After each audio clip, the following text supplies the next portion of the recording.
So I recently had a little insight, and this might not seem earth-shattering to you, but essentially it's on the topic of judgment. Anytime we are judging our external environment, other people, all that it is our ego distracting us from what we truly need to look at and change within ourselves. 9 times out of 10, this is the case. Think about it. Who in your life right now are you judging? It could be your enemy. It could be a family member. It could be an ex. The ego has a way of ruminating. And that rumination, it's a form of protection because oftentimes it's very painful to look within ourselves and see the whole myriad of changes that we probably need to make. There was a period in my life where I had so many vices and I didn't even notice them because I was too busy judging people from my past. Meanwhile, I was addicted to pornography. I was watching hours of Netflix every day, consuming tons of alcohol, and generally wasn't taking care of myself. While this might sound negative, the positive here is this is a low-hanging fruit. If you can take some time and introspect, think of all the people that you're judging. What you'll begin to realize if you're conscious enough is that all of these judgments are just your own projection. Another thing that I noticed is how many lies that we tell ourselves. Growing up, I had so many beliefs about the external world that I was certain of because these beliefs were handed to me when I was a little kid. When you're a little kid, your mind is very malleable. Anything your parents tell you, in a lot of ways, becomes fact and it becomes truth. Being raised in a very fundamentalist Christian home, we judged people that came from different backgrounds, cultures, religions, people who had alternate lifestyles, homosexuals. So most of my life, until I was somewhere in my mid-20s, I saw the world through this lens of judgment, that all of these lost people, they're going to hell. Hinduism is bullshit. Buddhism is bullshit. The one true, correct religion is Christianity. Completely negating the fact that there are billions and billions of people that feel the exact same way about their viewpoint, their religion, as I do about mine. So much, in fact, that people are willing to die for it. It's like, wait, am I even willing to die for this?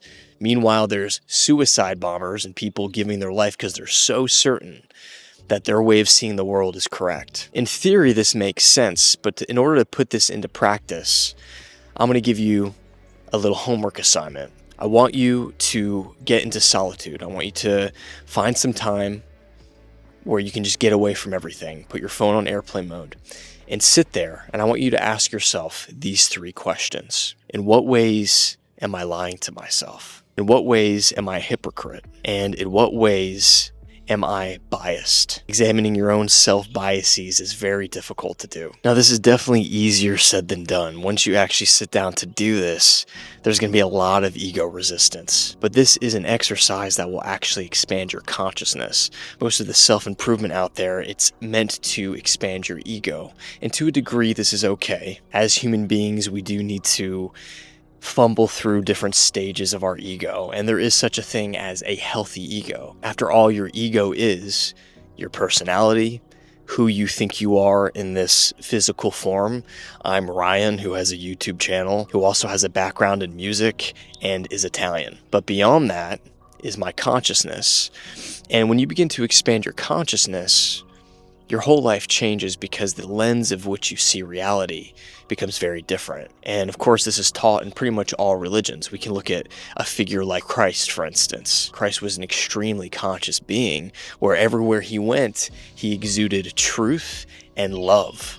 And he talked about having the fruits of the Spirit. Naturally, when your consciousness rises, you become kinder. You become more intelligent. You become wiser. And your ego, while it never disappears, you have an increasing awareness of it. You will still have an ego. You will nurture it as your character, as presenting yourself here in the world, but it won't be your whole identity anymore. It's just a vehicle for you to have this human experience. And then through it, you can create and you can make an impact that goes beyond just your egoic advancement. Now, all these things that I'm saying to you, they are not the truth. They're just words, but they're pointing to a truth. And whenever you have your own experience of insight coming through, it feels very real. I had a client recently who had taken a step away from cannabis for a very long time, and he recently came back to it with intention and asked that truth would be revealed to him. And he had this insight of exactly what I'm telling you, of him projecting judgments or, being hung up on an ex and how much pain he was experiencing. And the insight flat out showed him all of his vices. He was like, holy shit, I'm so addicted to tobacco and all these substances. I'm not taking care of my body, yet I'm hung up on all of these external things that I have no control over. And so very simple truths like this, while you might be like nodding your head and be like, yeah, true, yeah, this is bad, that's bad. When you start to do inner work and go within yourself, when these things are revealed to you in the form of insights or awakenings, they're much more powerful than just a guy talking to you on camera. So I would encourage you to do this inner work, go within yourself, take time to meditate, set a timer, sit in a room alone. If you are someone who dabbles in plant medicine or psychedelics, don't do it recreationally. Do it strictly with intention. And if you're someone who does it recreationally, I would encourage you to stop for about 6 months to a year, learn how to meditate, get into breath work, read profound philosophy and spiritual texts, start to cultivate your own awareness and raise your consciousness. And then the next time that you sit down with intention to do some kind of plant medicine, whether it's ayahuasca or mushrooms, watch what happens. When you prime yourself by first doing these more basic practices, when you're ready and you sit with plant medicine with intention, then it's like pouring jet fuel on all the work and progress that you've been making so far. Once again, those 3 questions are: in what ways have I been lying to myself? In what ways am I a hypocrite? And in what ways am I biased and have had double standards in? This was the most humbling exercise that I've done. And to be honest with you, if I hadn't done this a few years ago, I wouldn't be where I'm at today. I wouldn't be able to speak authentically. I wouldn't have been able to relinquish some of my own judgments. I used to be very judgmental. And now when I see people, that judgment is replaced with understanding, compassion, and humility, because I can see people in all of their bullshit and realize, wow, I also either have that same bullshit within me or I am capable of those things. Let me know in the comments anything that's coming to the surface. If there are any judgments, any self-biases, self-deceptions, and ways that maybe you've been a hypocrite that you've been refusing to look at. If you've got the balls, maybe share some of that in the comments. On a final note, I do offer coaching and mentoring. If that interests you, see the link in the description. You are loved. You matter, and you've barely scratched the surface of what you're capable of.